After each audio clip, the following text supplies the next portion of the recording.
Today we are making the most beautiful front tie top. The Nora Top is the perfect project if you know how to use a sewing machine but have never actually sewn clothes. This was one of the first tops I made where I said, okay, maybe sewing my own clothes is not that hard. For this tutorial, you'll just need a sewing machine, an iron, 1.5 meters of fabric approximately, where today I'll be using this white linen and viscose blend. I've also done the Nora top in cotton embroidery and 100% linen, and they all turned out amazing, so any woven fabric will work. You'll also need the Nora top pattern, which as always, you can find on my website, and your standard sewing kit, including a loop turner if you want thin spaghetti straps like mine. I will be linking everything I use down below. In this video and with the sewing pattern you'll find on my website, I will be showing you everything you need, step by step, tips, ideas to replicate exactly this top. This tutorial is thought for beginners, so if this is your first sewing project or want guidance through every step, you're in the right place. I love the Nora top because it's the perfect base vest. You can play with straps, lengths, fabrics, and make so many different combinations out of the same pattern. The first step is downloading the Nora pattern from my website. Print it and assemble it in your size. Fold your fabric twice until there are 4 layers of fabric. Then place the pattern on top and make sure the back pattern piece is aligned with the fold side. Pin everything and cut along both pattern pieces. On the front pieces, make a small cut at the 2 notches marked on the pattern. This will help us remember where to put the straps later on. The goal is to end up with 4 front pieces and 2 back pieces on fold, like this. Now we're going to cut the fabric for the straps. I love the thin spaghetti strap look, but you can do any kind of strap you want.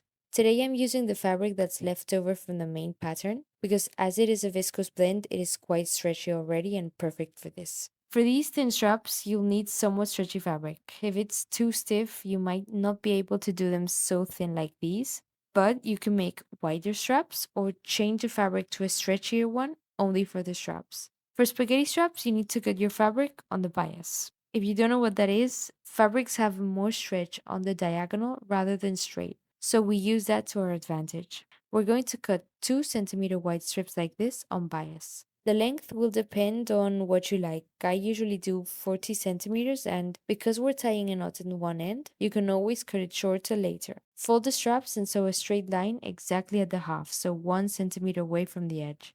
Once done, use the loop turner to turn it inside out. If the fabric doesn't go through, keep trying, but it might mean that it's too stiff and you either need to change the fabric or change the strap type. Finally, tie knots on one of the ends and leave them to the side for later. Now grab a back piece and align 2 front pieces on top like this. Pin and sew the shoulder seams with a 1 centimeter seam allowance. You're gonna do this twice because although right now both pieces look the same, one will eventually be the outer layer and the other the inner lining. Next up is pressing what we just sewed. I always say this, but pressing after everything we sew is so important. It makes the biggest difference. Everything looks crisp, clean, professional. I love it. If you've been sewing for a while and your projects always seem to look very homemade, it's probably because one of these 3 things. You have a bad pattern, you're using the wrong fabric, or because you're not pressing after every single step. This is the biggest lesson everyone learns when they start sewing their own clothes. Once both pieces are sewn and pressed, align them right sides facing each other like this. Start by pinning the shoulder seams and making sure it is aligned. Continue pinning together the armholes and the neck and chest seam, but we'll only sew up until 5 centimeters in on the front bottom seam like this. We'll sew the rest later, you'll see. For the straps, find the little notches that we cut earlier and pin them in between the 2 right sides like this. Repeat for all the straps. You can add more or less straps, make them thicker or with a completely different fabric. This is the magic of sewing your own clothes. You get to customize them to what you like or what you saw on Pinterest. Next, we're going to sew everything we pinned with a 1 centimeter seam allowance. Stitch back and forth a few times on the straps to secure them even more, and remember to stop 5 centimeters in on the bottom edge.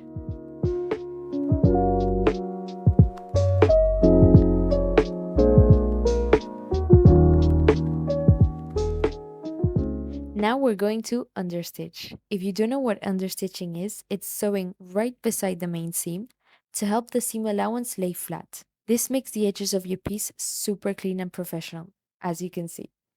You need to make sure you are stitching on the inner lining so it is hidden when you wear it. A little trick I like to do is choose a side to be the inner lining and place a pin on each piece like this.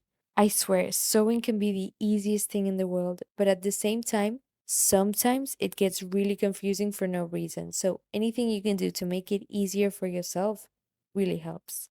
If your machine allows it, move the needle a few millimeters to the side you want to understitch, and make sure the seam allowance underneath is on that side too, like this. Remember, we are stitching on the sides that have the pin and not the others. You'll quickly realize you'll not be able to understitch the entirety of the seams, but that's fine. Sew along until your machine no longer fits like this. For this step, go slowly and be sure to triple check you are sewing on the right side every time you start sewing. With the piece still on the wrong side, reduce the bulk of the bottom front curve by cutting the whole seam allowance a little bit like this. Also, cut small notches all around to help the piece lay flatter, especially focusing on the curves so they open up like this.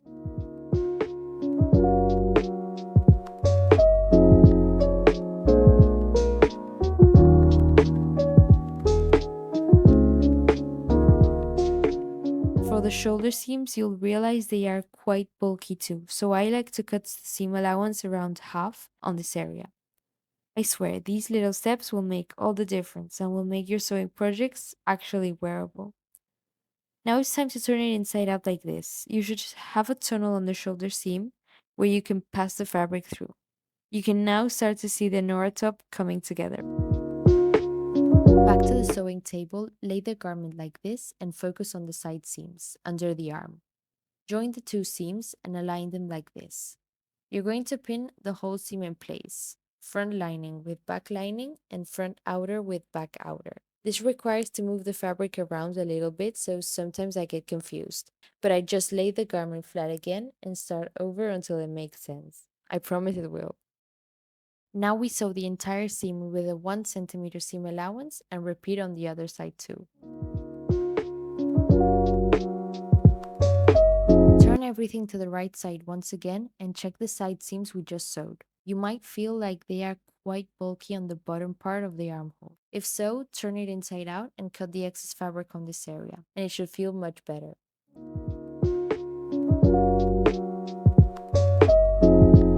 Now on to my favorite and most important step. You already know, it's pressing. Press the side seams we just sewed and look at how big of a difference it makes already. We still haven't pressed the rest of the seams, but we'll do it in just a minute. If you have already done, then that's great. You can never really press too much.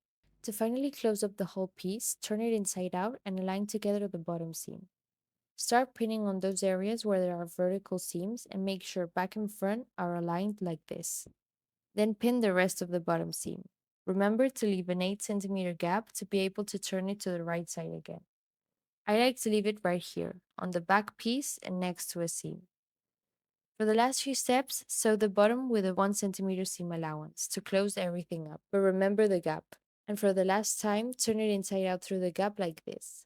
Neaten up the gap ready to be pinned and sewed. I like to roll the sides like this to make sure the seam allowance is evenly tucked in inside, as if we had sewn it normally. Pin and sew right along the edge of the gap to definitely close the top forever. You'll end up with something like this. Now is a good time to clean up any thread that might have been left hanging. I swear, I procrastinate cleaning up so much, but it needs to be done at some point.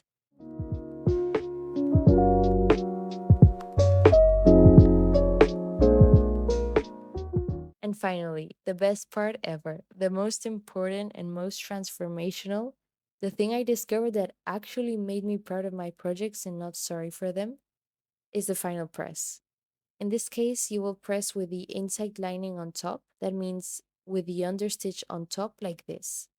With one hand adjusting the fabric and the other on the iron, make sure to even up the sides so we sew right in the middle of the seam. So neither the lining or the outer fabric has extra fabric on the seam. In other words, we need to press the fabric right at the edge. Maybe the inside will have a teeny little bit more fabric because the understitch makes the fabric fold inside a little bit. Be extra careful to neaten up the parts where the understitch couldn't reach. A little trick I like to use is rolling the edge like this until you get to the edge of the seam and nothing is tucked inside. Then press to seal this edge. Keep doing this for all the seams. Some will have the understitch and it will be easier, others won't, so you will need to do the roll method. This might take a while, but I promise this step is so worth it.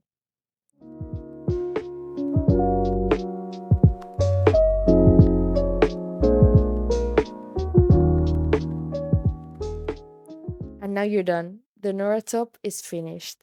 This is how the final piece looks like. Super cute, versatile, and overall a must have basic top, which you can also modify in so many ways. See you on the next one.